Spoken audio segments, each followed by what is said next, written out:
sendirian. Ia berperang melawan Taliban di wilayah Babaji, sebelah selatan Afghanistan pada September 2010. Ketika ia tengah sendirian di markas dan kemudian dikepung oleh tentara Taliban, tentara Gurkha yang merupakan tentara Nepal namun merupakan bagian dari British Army ini meluncurkan 17 granat, menembakkan 400 peluru dan meledakkan sebuah ranjau. Semua dilakukan untuk menghentikan serangan Taliban. Kisah keberaniannya semakin menarik saat ia kehabisan seluruh amunisinya.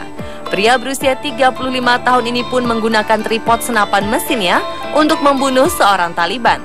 Ketika itu Pan mengatakan ia hanya berusaha membunuh sebanyak-banyaknya orang sebelum ia sendiri terbunuh. Atas keberaniannya, ia diberi penghargaan berupa medali kehormatan oleh Ratu Inggris. Meski bukan sebagai tentara yang paling banyak membunuh musuh dalam sejarah, ia benar-benar pantas disebut salah satu tentara paling mematikan.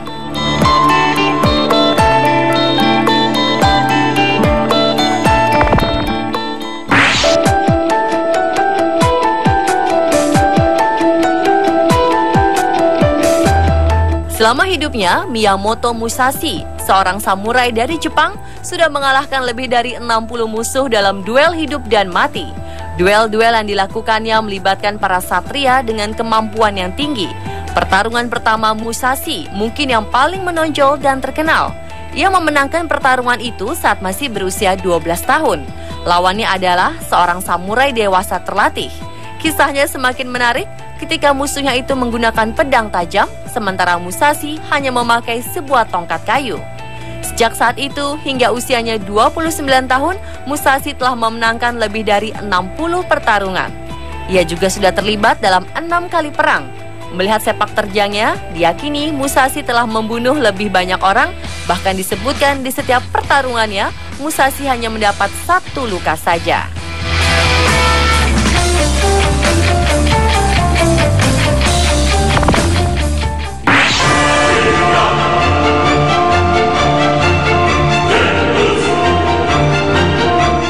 Dikenal sebagai Gani dalam kesatuannya, Sersan Carlos Norman Hatchcock II dikonfirmasi telah membunuh lebih dari 93 tentara musuh selama Perang Vietnam. Sebagai seorang sniper atau penembak jitu, ia sangat terampil dalam mengantisipasi gerakan musuh. Ia memiliki salah satu catatan paling mengesankan penembak jitu di Korps Marinir. Puluhan kejuaraan menembak ia menangi, dan meskipun dikonfirmasi membunuh 93 orang, banyak yang percaya jumlah korbannya jauh lebih tinggi, yaitu mencapai 300 orang. Saking berbahayanya Hatchcock, tentara Vietnam mengadakan sayembara dengan hadiah $30.000 Amerika untuk kepalanya. Ia sangat ahli menyusup, bahkan ia tak perlu melihat wajah korbannya untuk menembak. Jika melihat kilatan cahaya di antara pepohonan yang merupakan tanda adanya sniper musuh di sana, Hatchcock dengan tepat mengenai sniper musuh tersebut. Ia juga pernah menjadi relawan untuk suatu misi. Ia harus merangkak lebih dari 1,5 kilometer mendekati wilayah musuh untuk menembak jenderal pasukan Vietnam Utara. Ia membutuhkan waktu 4 hari 3 malam tanpa tidur selama pengintaian. Satu tentara musuh hampir menginjaknya di padang rumput. Pada saat lain, ia hampir digigit ular berbisa. Namun ia tak gentar. Ia pun berhasil membidik tepat di dada sang jenderal dan membunuhnya. Pria prajurit Vietnam pun langsung memburunya. Hatchcock harus kembali merangkak untuk kabur dan memang ia tak pernah tertangkap.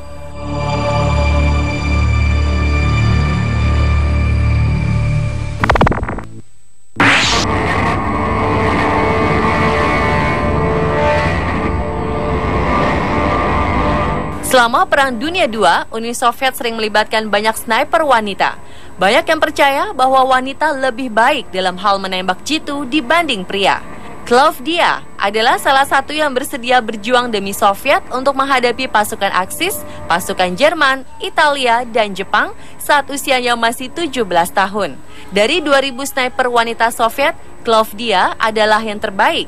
Begitu terjun dalam perang, teman baiknya Marisua Chikvinzeva dibunuh oleh sniper Jerman. Inilah yang konon mendorong Klavdia menjadi pembunuh mematikan. Ia dilaporkan telah membunuh 257 tentara Aksis. Sebagai perbandingan, sniper terbaik Amerika Serikat Chris Kyle diklaim membunuh 225 musuh.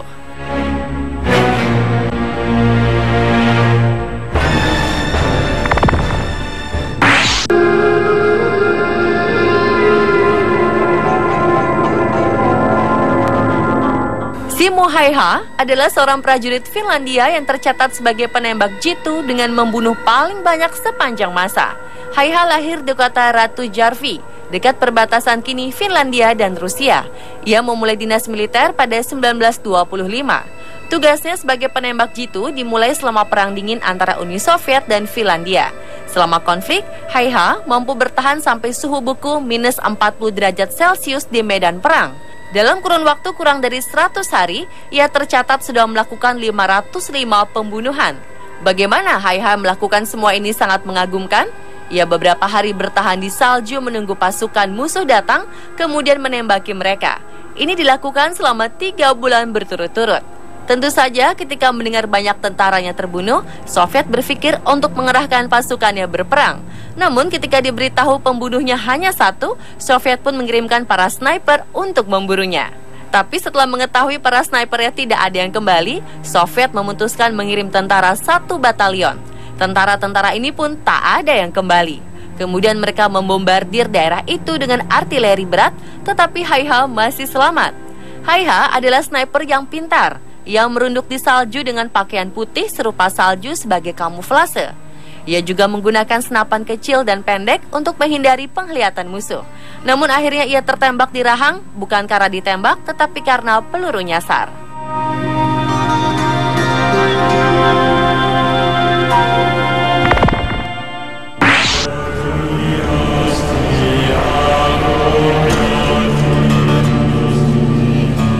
Vasily Zaitsev mungkin adalah sniper terbaik dan terpopuler dalam sejarah berkat film Enemy at the Gates yang mendunia. Ini adalah sebuah film besar yang diangkat dari kisah nyata sniper asal Soviet ini. Zaitsev lahir di Yelininsk dan dibesarkan di pegunungan Ural. Namanya berarti kelinci dalam bahasa daerah. Ia pernah menjadi pejabat di Angkatan Laut Uni Soviet, namun akhirnya menjadi relawan berjuang di garis depan selama perang. Zaitsev juga mengelola sekolah penembak jitu di pabrik Mitiz. Para taruna yang dilatih disebut Zaichata. Ini adalah awal dari gerakan sniper di tentara Uni Soviet. Diperkirakan bahwa penembak jitu yang ia latih telah menewaskan lebih dari 3.000 prajurit musuh. Zaitsev sendiri tercatat telah membunuh 242 musuh antara Oktober 1942 dan Januari 1943. Namun jumlah sebenarnya mungkin lebih dekat dengan 500 orang. Saat paling dramatis bagi hidupnya adalah ketika ia berhadapan langsung dengan Erwin Kuni, sniper terbaik Nazi. Duel berlangsung selama 3 hari di reruntuhan Stalingrad. Sama-sama sniper terbaik dan jumlah rekor pembunuh yang hampir sama saling berhadapan. Pertempuran dimenangkan oleh Zaitsev setelah mereka saling mengintai 3 hari 3 malam lamanya.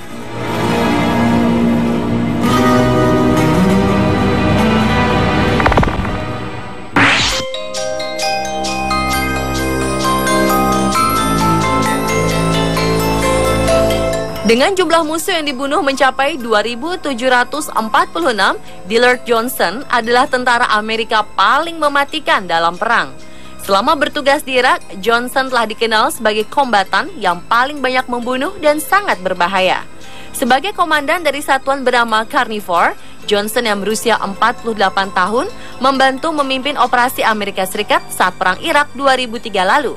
Johnson dibesarkan dengan kebiasaan ayahnya yang suka berburu. Ia pun menyukai kegiatan tersebut dan pada usia 13 tahun berhasil membunuh rusa yang cukup besar. Pada tahun 1986, ia pun bergabung dengan Angkatan Darat Amerika Serikat. Setelah 2 kali memimpin Perang Irak, ia pun membawa pulang banyak medali, termasuk Silver Star dan Purple Hearts. Sebagai kenang-kenangannya akan masa perang, ia memiliki sebutir peluru yang tak bisa dikeluarkan dari kakinya. Ia pun mengidap kanker darah yang ia percaya didapat dari mengisap terlalu banyak bubuk mesiu saat berperang. Setelah pensiun, ia kini bekerja sebagai penasihat di sebuah perusahaan amunisi. Ia tak lagi suka menembak dan berburu, ia lebih memilih untuk surfing bersama anak-anaknya.